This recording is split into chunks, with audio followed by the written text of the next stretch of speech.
A white former Texas police officer who shot into a car full of unarmed black teenagers at a party and left a 15-year-old dead has been found guilty of murder. Roy Oliver, 38, has been convicted for firing into the car and killing Jordan Edwards in April 2017. He was, however, found not guilty on 2 counts of aggravated assault for firing his rifle into the car full of teenagers.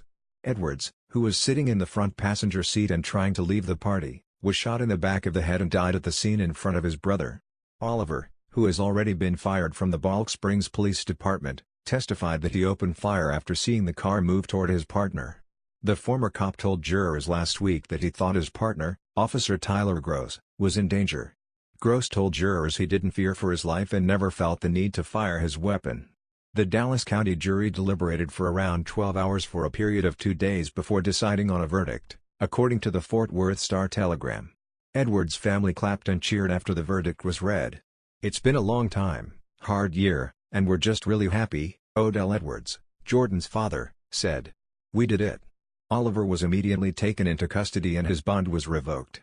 The jury will now listen to testimony from Jordan's family, friends, and teachers before determining Oliver's sentence. He faces up to life in prison. Tuesday's conviction marked the first time in more than 40 years since an on-duty cop has been found guilty of killing someone in a shooting in Texas. "It's about Tamir Rice. It's about Walter Scott. It's about Alton Sterling," Edwards' attorney, Darrell Washington, said after the verdict was read, naming other men and boys who had been killed by officers across America. "It's about every unarmed African American who has been killed and who has not gotten justice." Jordan's death launched the Dallas suburb of Balch Springs into a national conversation on issues of law enforcement and race. Experts said ahead of the trial that securing convictions against an officer was challenging, in part because criminal culpability in on-duty shootings is subjective and jurors are more inclined to believe police testimony. In closing arguments, defense attorneys told the jury they needed to evaluate the circumstances from Oliver's viewpoint and from what the former officer knew at the time. But prosecutors described Oliver as out of control and looking for a reason to kill. They argued that his firing into the car wasn't reasonable.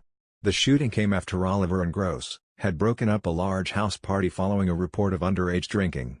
Both officers were inside the residence when they heard gunfire outside and responded. Authorities later determined the shots were fired near a nursing home in the area. Oliver retrieved his rifle and went toward Gross, who was ordering the car carrying Edwards to stop. He claimed his partner had a sense of urgency in his voice.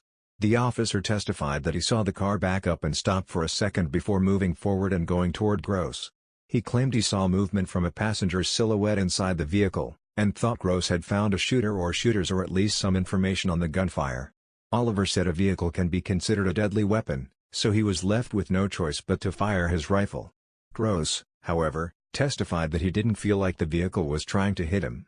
During his testimony, Oliver said it was very sickening when he realized he had killed the boy. "I was in shock for days," he said.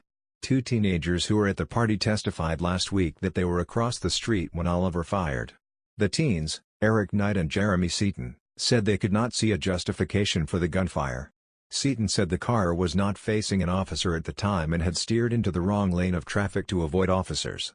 The prosecution said all 5 shots were fired by Oliver after the car had passed Gross. Investigators also said no guns were found in the teen's vehicle. Body cam footage shown during the trial showed Jordan's brother and his friends all putting their hands outside the car's windows after he was shot. Officer Jeremy Chambly testified that the teens were begging for help after Jordan was killed. "I specifically heard the driver stating needing help cause his brother was shot dead in the vehicle by a police officer," Chambly said. Chambly also revealed that Jordan's brother asked if they could pray together following the teen's death. He was asking God to watch over his brother if he doesn't make it, to keep him safe, Chambly recalled.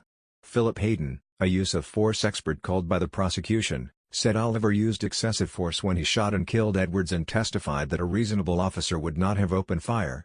Oliver also testified the shooting could have been prevented if one of the bystanders had waved at him and reported the shooters near the nursing home had left the scene. "It would have changed the outcome," he said. The defense also asked Oliver about an April 2017 incident in which he was rear-ended while off-duty and drew his weapon. Police say he pointed the weapon at the ground after the collision. He was later indicted on 2 counts of aggravated assault tied to the incident. Oliver, who said he was driving with his wife and young son at the time, testified he did hold his firearm up against his chest during the encounter. Defense attorney Bob Gill told the jury in an opening statement last Thursday that the law requires them to view the situation through Oliver's perspective. "It doesn't matter that looking back on it, in hindsight, we'd all make a different decision now," he said in court. "We have to look at it how Roy Oliver saw it at the time, and what he saw was a significant threat to his partner." George Lewis, the Dallas County District Attorney's chief prosecutor, told the jury that Oliver was reckless with the boys' lives.